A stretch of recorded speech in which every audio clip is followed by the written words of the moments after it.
Okay, today we're going to be doing something that's long overdue. Something, frankly, I wasn't really looking forward to, but it has to get done. And that is bear-proofing the bees behind me.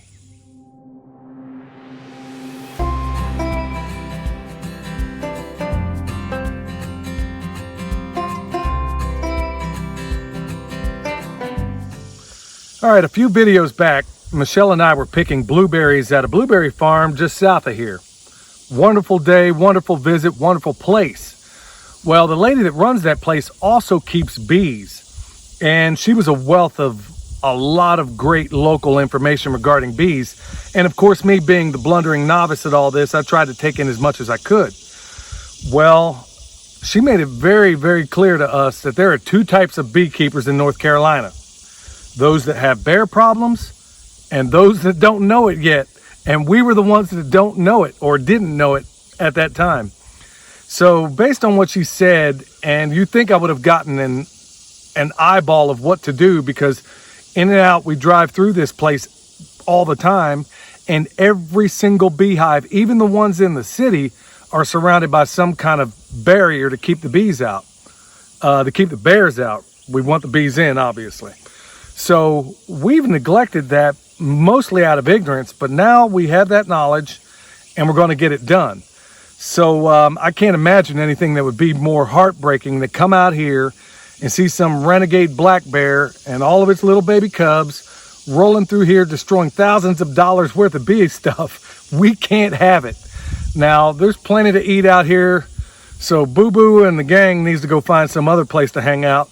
It's not going to be here. So with that said, it's time for us to get hot and get this thing done before these guys get after me. So today, I got my pants, or I had my pants tucked into my boots, which I'll redo. I'm going to dress like a paratrooper today, and we'll go out here and try to get this done, hopefully without a bee suit. But if it looks like they have the slightest inkling in coming after me, you know how I'm working it. So with that said, it's time to get on it. So we're essentially going to have a post at all four corners, and then probably some intermittently. Everything's going to go onto the inside, and we're basically using up scraps we've already had. These things were kind of recycled from old fencing we took down, so we're going to redo every bit of it, and we're going to use it right here. So it's nothing, remember, almost nothing goes to waste here. So that's really it. We're going to start in the corners, put some in the middle, put the insulators on, and then we'll go from there.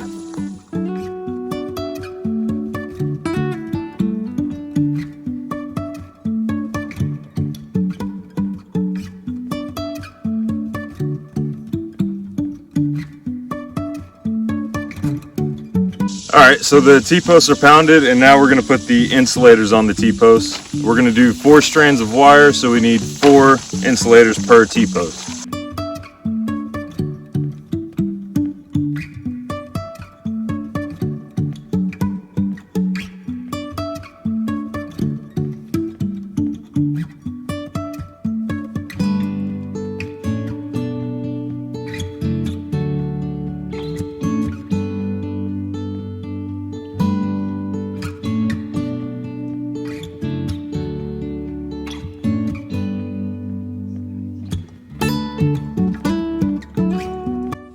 All right, so all the T-posts are in, the insulators are on.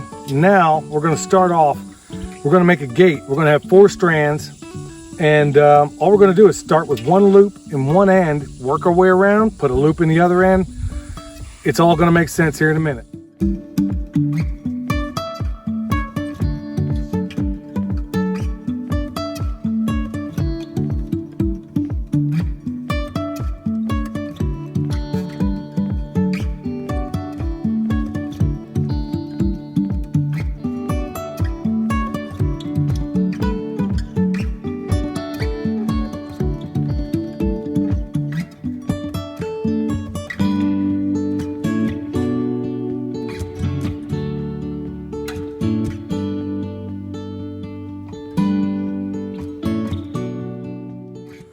All right, so 4 strands are in. Wonderful. We're still not there yet. We got to make a gate, which we're going to have from here to there. There's a loop in each end of it, and it couldn't be any simpler. I mean, essentially we're going to have another piece of wire, this number 14 wire. It's going to loop here, loop into here, and then bam, this is our gate. We're ready to rock and roll. So that's the next step.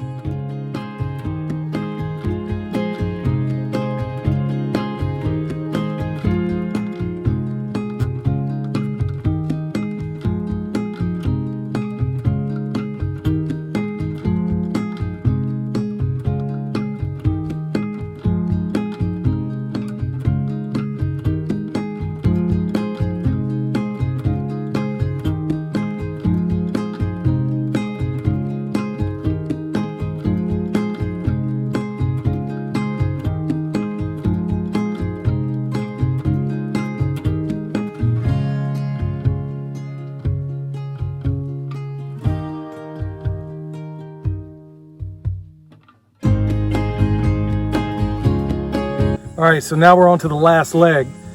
All 4 strands are good to go. Now all we got to do is tie them together, and then there's a number of ways you can go about this last part. Now, a lot of people will get bare chargers or just a regular fence charger, maybe a battery type, because these things are a little bit more remotely. But if you watch, I don't know how many videos back, we came up a long time ago with this tethering system where we put a hot wire right down the middle of everything. And wherever we need our sheep, chickens, pigs, in this case bees, wherever they are, we can tether them into that main trunk line that's hot at all times. Now eventually in the future, as I get a perimeter fence set up, it'll go over 360 around the whole property.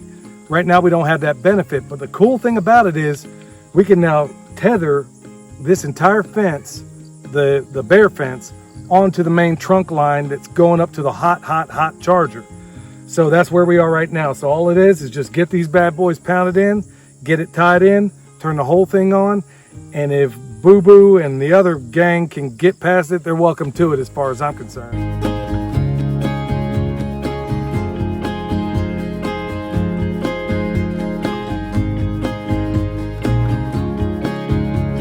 Okay, now the last part of this whole equation, we got to get each one of these all connected, and then we'll have what I'll call a home run, and this is going to go back to the main trunk line.